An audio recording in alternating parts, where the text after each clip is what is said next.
know that the person you are with is the right person for you? Whoa, popular, eh? It once happened. Shankaran Pillai was at the family dinner, and when everybody settled down for dinner, he stood up at the table and announced, "I am going to marry Lucy, who's just across the street." I hope that's not the name. No, it isn't. Then the father said, "What? You going to marry Lucy? She has nothing. She's like a tramp. You're going to marry that Lucy?" Mother said, "What? You're going to marry that Lucy?" The uncles always pitch in this kind of matters, you know. Uncle said, "What? You're going to marry that Lucy? Have you seen her hair? It looks fake." The aunt, "What? You're going to marry Lucy? She's always painted. You're going to marry that painted woman?" The little boy, the nephew, can't be left out. He said, "You're going to marry Lucy, she doesn't even know what is cricket. How can you marry her?" Shankaran Pillai stood his ground and said, "Yes, I'm going to marry Lucy." Everybody asked in one voice, "Why?" He said, "Because she has no family." There are no many opinions to battle with. So, who is the right person? I don't want to take away all the romance from your life. But let me tell you this, there is no right person on this planet. If you get into that kind of unrealistic mindset, "I have found the right person," oh, you will be soon disappointed. You must understand, there is no right person. First thing is to see whether I am the right person. Yes, am I the right person? And there are no right people on this planet. If you understand, you have your nonsense, they have their nonsense, we can adjust nonsense. Go on. First and foremost thing is, you bring yourself to your place where your experience of life is just pleasant by yourself. You're wonderful. Now, let us see what gets drawn to this one. If you're really wonderful, things will happen in every way, I'm saying. And this whole thing is an American thing, that there is a soulmate somewhere. God made just one more person just for you. But these days, every 2 years, he keeps making one more person just for you.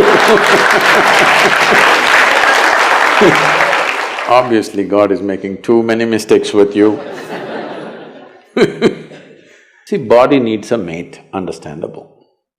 Maybe psychologically also you need a mate, understandable. Emotionally you need a mate. A soul cannot need a mate. So soul doesn't need a mate, nor was some person made perfectly for you, okay? If you invest a deep sense of involvement, something wonderful may happen. It's because of your involvement, not because the other person is fantastic. No, even if you choose a fool, actually it's easy that way. If they're not stupid, why would they come to you first of all? No, I'm just being nasty. So, even if you choose a fool, it doesn't matter. If you involve yourself, it can turn out very beautiful. You chose the smartest person in the universe, it could be a disaster. So, do not think in terms of, whatever this made for each other nonsense.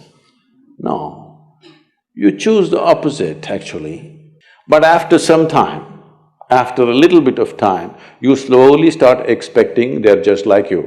This is a serious mistake. Because if one more person becomes just like you won't be able to bear with them for 2 days.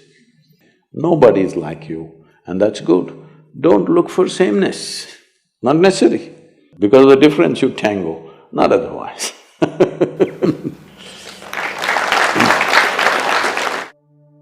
Our mothers have set amazing benchmark. The moment you say mothers, Yeah. they're giving a sound ambience of babies crying. Oh, okay. Perfect. That's the halo effect, I think. Yeah, so they've set up quite a big benchmark of being an ideal wife. However, I, or girls of my generation, feel that we cannot be as good as wife our mothers have been. So should I feel that I am falling short in my personal life, or should I feel that I'm not giving enough justice to my marriage once I'm married? How should I feel about this? You know, our center in the United States is in Tennessee. Tennessee is a little one kind of state, okay? Mary Makowski, that's not Romanian, right? No. Mary Makowski got married. And after their honeymoon, they came home and she threatened him that she's going to make a dinner all by herself. I'm sorry, she said she'll make dinner for the new husband.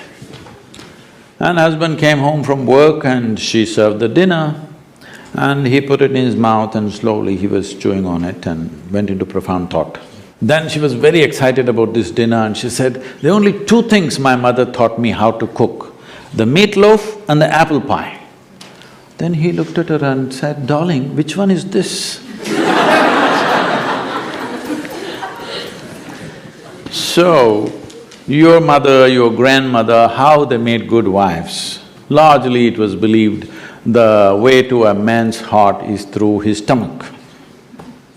Today your husband will call Uber Eats and whatever, Quick Picks and this and that and Swiggies and whatever, all right?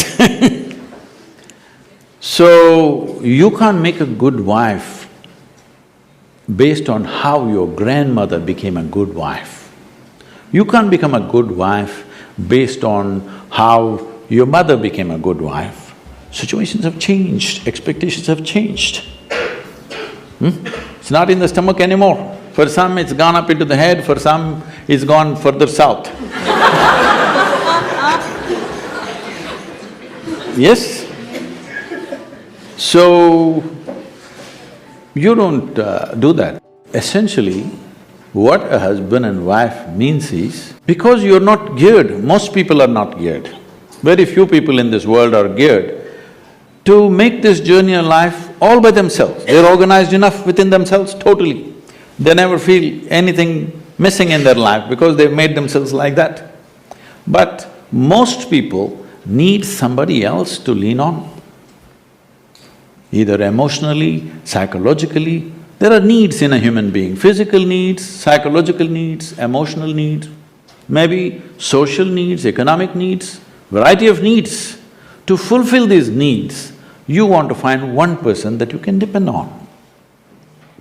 Because it's very difficult even to find one person with whom you can share everything that you have, your body, mind, emotion and works. So this is the idea.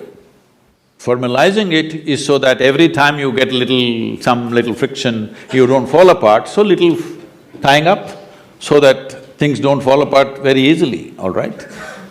Nothing else. The biggest mistake humanity made was, they started saying marriages are made in heaven, that's why it's such a mess. No, it's done here.